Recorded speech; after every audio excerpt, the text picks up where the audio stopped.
Hi friends, welcome to Umesh to life in Kannada YouTube channel. Friends, ಓದೋಕ್ಕೆ interest ಬರ್ತಾ ಇಲ್ವಾ? ಪದೇ ಪದೇ ಹಾಳಾದ ಮನಸ್ಸು ಫೋನ್ ಕಡೆನೇ ಸೆಳೀತಾ ಇದೆಯಾ? ಅದೇ ರೀತಿ ಮನಸ್ಸು ತುಂಬ ಡೈವರ್ಟ್ ಆಗ್ತಾ ಇದೆಯಾ? ಎಷ್ಟು ಮೋಟಿವೇಶನ್ ವಿಡಿಯೋ ನೋಡಿದ್ರೂ ಕೂಡ ಆ ಕ್ರೇಜ್ 5 ನಿಮಿಷ ಮಾತ್ರನಾ? ಇವತ್ತಿನ ವಿಡಿಯೋದಲ್ಲಿ ನೋಡೋಣ ಬನ್ನಿ. ಸ್ನೇಹಿತರೆ, ನೀವು ಮೊದಲ ಬಾರಿಗೆ ನಮ್ಮ ಚಾನಲನ್ನು ವಿಸಿಟ್ ಮಾಡ್ತಾ ಇದ್ದರೆ ಈ ಕೂಡಲೇ ಸಬ್ಸ್ಕ್ರೈಬ್ ಮಾಡಿಕೊಳ್ಳಿ. ಪಕ್ಕದಲ್ಲಿ ಕಾಣ್ತಾ ಇರುವ ಬೆಲ್ ಐಕನನ್ನು ಈ ಕೂಡಲೇ ಆಕ್ಟಿವೇಟ್ ಮಾಡಿಕೊಳ್ಳಿ.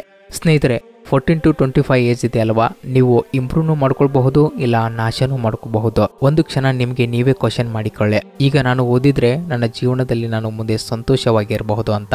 ಎಷ್ಟು ದಿನ ಅಂತ ಹೇಳಿ ನಿಮ್ಮ ಪೇರೆಂಟ್ಸ್ ಮೇಲೆ ನೀವು ಡಿಪೆಂಡ್ ಆಗಿರ್ತೀರಾ? ಸ್ನೇಹಿತರೆ, ಒಂದು ನೆನಪಿನಲ್ಲಿ ಇಟ್ಟುಕೊಳ್ಳಿ, ಈಗ ನೀವು ಎಷ್ಟು ತೊಂದರೆಗಳನ್ನು ಅನುಭವಿಸುತ್ತೀರೋ ಅಷ್ಟು ಮುಂದೆ ನೀವು ಸಂತೋಷವಾಗಿರುತ್ತೀರಾ, ಅಂದ್ರೆ ಸಾಧನೆ ಮಾಡುತ್ತೀರಾ. ಹಾಗೂ ಅದೇ ನಿಮ್ಮ ಹ್ಯಾಪಿನೆಸ್ಗೆ ಕಾರಣವಾಗಿರ್ತದೆ. ನೀವು ಓದೋಕ್ಕೆ ಈಗ ಆಲ್ರೆಡಿ ಫೈನಲ್ ಆಗಿದ್ದೀರಾ ಅಂತ ನಾನು ಅನ್ಕೊಂಡಿದ್ದೇನೆ. ಆದರೆ ನೀವು ನಾಳೆ ಓದಿದ್ರೆ ಆಯ್ತು, ನಾಡಿದ್ದು ಓದಿದ್ರೆ ಆಯ್ತು, ಇವತ್ತು ಓದಿದ್ರೆ ಆಯ್ತು ಅಂತ ಹೀಗೆ ಟೈಮ್ ಸ್ಪೆಂಡ್ ಮಾಡ್ತಾನೆ ಬರ್ತಾ ಇದ್ದೀರಾ. ಸ್ನೇಹಿತರೆ, ನಿಮ್ಮ ಪೇರೆಂಟ್ಸ್ ನಿಮ್ಮ ಮೇಲೆ ಅತಿಯಾದ ನಂಬಿಕೆ ಇಟ್ಕೊಂಡು ಕೂತಿದ್ದಾರೆ, ಒಂದು ದೊಡ್ಡ ಭರವಸೆಯನ್ನ ಇಟ್ಟುಕೊಂಡು ಕುಳಿತಿದ್ದಾರೆ. ಅವರ ಆಸೆಯನ್ನ ನಿರಾಸೆ ಮಾಡಬೇಡಿ. ಅವರು ಹಗಲು ರಾತ್ರಿ ಅನ್ನದೇ ಕಷ್ಟ ಪಡ್ತಾ ಇದ್ದಾರೆ. ಅವ್ರಿಗೋಸ್ಕರ 5 ನಿಮಿಷ ಕೂಡ ಓದಕ್ಕಾಗಲ್ವಾ?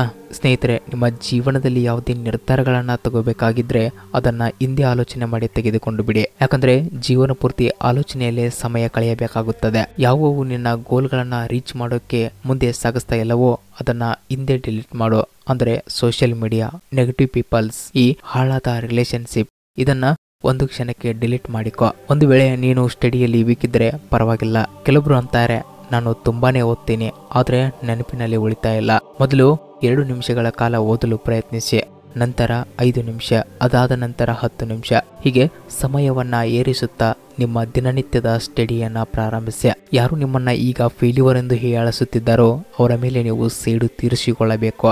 ಆ ಸಮಯ ಬರ್ಬೇಕಂದ್ರೆ ಇವತ್ತು ನೀವು ಓದ್ಲೇಬೇಕಾಗುತ್ತೆ. ಸ್ನೇಹಿತರೆ, ಯಾರಿಗೋಸ್ಕರ ಓದ್ತಾ ಇದ್ದೀರಾ?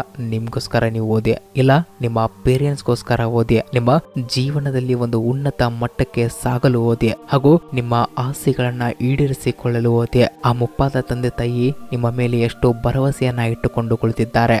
ಅಂದ್ರೆ ಬಲವಾಗಿ ದೃಢವಾಗಿ ನಿಂತುಕೊಂಡು ಓದಿ. ಇವತ್ತು ಯಾರು ನಿನ್ನನ್ನ ಬ್ಲಾಕ್ ಮಾಡಿದ್ದಾರೋ ಅವರೇ ಮುಂದೆ ನಿನ್ನನ್ನ ಸರ್ಚ್ ಮಾಡುವಂತ ಸಮಯ ಬಂದೇ ಬರುತ್ತೆ. ಅದನ್ನ ಅರ್ಥ ಮಾಡಿಕೊಂಡು ಓದು.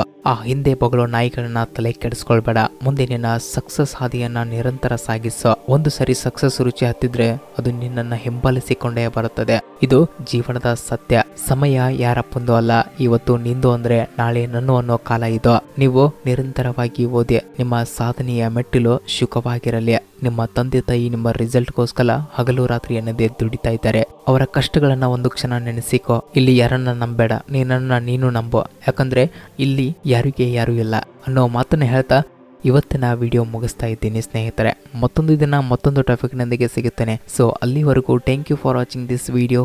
ಜೈ ಹಿಂದ್.